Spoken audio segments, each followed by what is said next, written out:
Okay, so let's get right into it.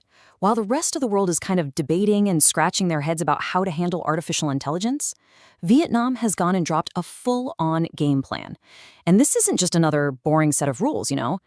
It's a national strategy. It's a vision for their entire digital future, all laid out in one seriously ambitious law. And this is it. Law number 134/2025/QH15. Honestly, thinking of it as a blueprint is the perfect way to get what they're doing. It is a detailed plan for how Vietnam is going to construct its AI-powered future, literally from the foundation all the way up. And here's the really clever part. This blueprint is designed to do two things at the exact same time.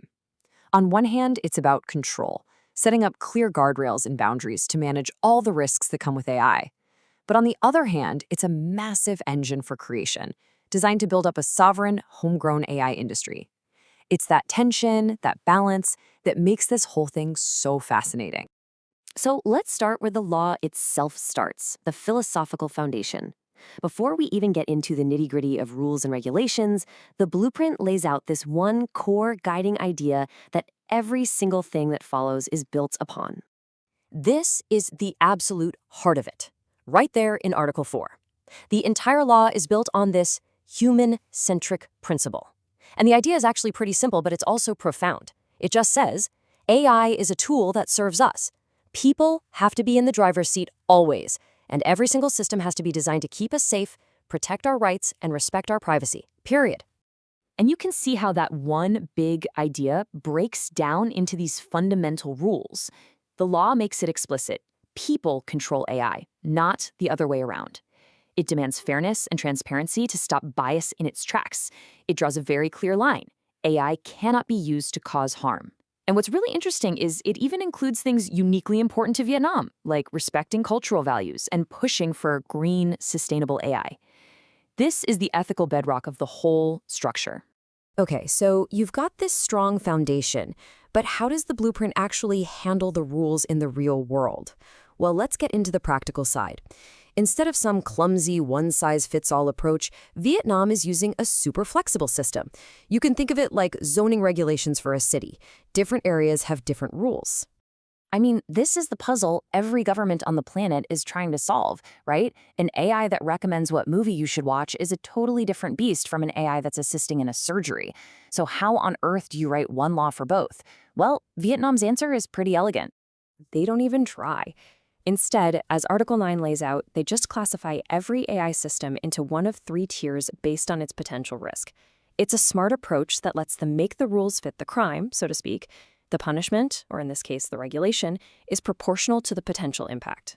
And this is where you can see how clear that logic is. For your low-risk stuff, like a simple customer service chatbot, the rules are pretty chill. They just encourage voluntary transparency. Step it up to medium risk, say AI that generates content. Now transparency is mandatory. You have to label it.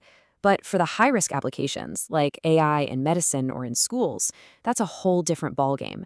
Those systems need a formal conformity assessment before they're even allowed on the market. So you've got these risk levels, but what does that mean in practice? What are the actual do's and don'ts? Well, the blueprint doesn't just classify things. It also draws some very clear red lines in the sand, while demanding total transparency for the things that are allowed. And this makes the distinction crystal clear. On one side, in Article 7, you've got the stuff that's just flat out banned.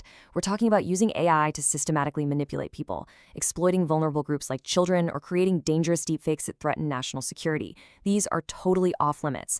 Then, on the other side, in Article 11, you have the stuff that's allowed, but, and this is a big but, it must be transparent. You have to be told if you're talking to an AI, and any AI-generated content, especially deepfakes, has to be clearly labeled so nobody gets fooled. Okay, we've talked a lot about the control part of the plan, the rules, the risks, the red lines. But that's only half the story. Now we get to the create part of the blueprint, and this is where things get really ambitious. This is the national strategy kicking into high gear. And this quote right here from Article 18 of the law, it just says it all. This isn't just about using AI safely, it's about mastering it. The law explicitly says Vietnam will prioritize national investment to develop its own core AI technologies, right from the ground up. And these are the actual building blocks they're laying down for that vision. We're talking about creating their own large language models, specifically trained on Vietnamese language and culture. We're talking about building national data centers and supercomputers. They're even targeting domestic semiconductor development. The goal couldn't be clearer. Build a complete, sovereign AI ecosystem so Vietnam is a creator of this tech, not just a consumer. And if you're thinking this is all some fuzzy, far-off vision, think again. The effective date for this entire law is set. This massive, nation-building blueprint goes into effect on March 1st, 2026.